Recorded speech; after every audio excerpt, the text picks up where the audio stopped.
அன்பு மாணவர்களுக்கு வணக்கம். மேல்நிலை 2ஆம் ஆண்டு தமிழ் பாடத்தில் அணி இலக்கணத்தை பற்றி பார்க்க இருக்கிறோம்.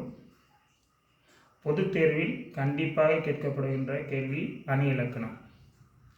குறிப்பாக திருக்குறள் பாடத்திலிருந்து கேட்கப்படும். அதற்கடுத்து வேறொரு அணி மட்டுமே நம் பாடப்புத்தகத்தில் உள்ளது. ஆக 5 அணிகள் படித்தால் கண்டிப்பாக 4 மதிப்பெண்கள் பெற்றுவிடலாம். அதில் ஒரு அணியை பற்றி நாம் இங்கு காண இருக்கிறோம். நிரல் நிறை அணி. நிரல் நிறை என்பது வரிசைப்படுத்துதல். ஆங்கிலத்தில் ரோ வைஸ் காலம் வைஸ் என நாம் கணித பாடத்தில் படித்திருப்போம். அவ்வாறு ஒரு பொருளை நேராகவும் கிடைமட்டமாகவும் நிறுத்தி பொருள் கொள்வதை நாம் நிரல் நிறை அணி என்போம். இப்பொழுது நம்முடைய பாட புத்தகத்தில் அன்பும் அறனும் உடைத்தாய் நில்வாழ்க்கை பண்பும் பயனும் அது. இக்குறளில் பயின்றொரு மணியை விளக்குக என கேள்வி வரும்.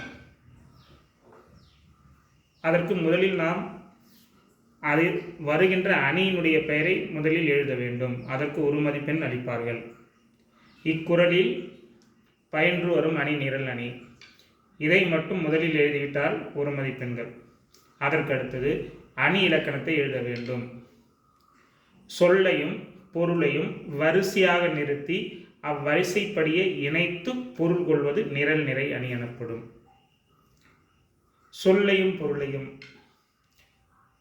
இங்கு அன்பு, பண்பு, அரண், பயன் அதை நாம் காண்போம். பொருள் இந்த திருக்குறளுக்கு பொருள் என இல்வாழ்க்கையின் பண்பு அன்பாய் வாழ்தல்.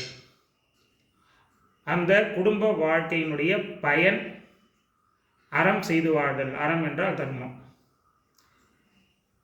அதை திருக்குறளில் எவ்வாறு வரிசையாக அவர் பயன்படுத்துகிறார் என்பது முதலில் காண்போம். அன்பும் அறனும் ஒரு வரியிலும் பண்பும் பயனும் என ஒரு வரியிலும் நிறுத்தி அதை கிடைமட்டமாகவும் நேராகவும் பொருள் கொள்ள வேண்டும். அன்பு பண்பு. நாம் இங்கிருந்து நாம் தொடங்கினால் இக்குறளின் பொருளை எளிமையாக உணர முடியும்.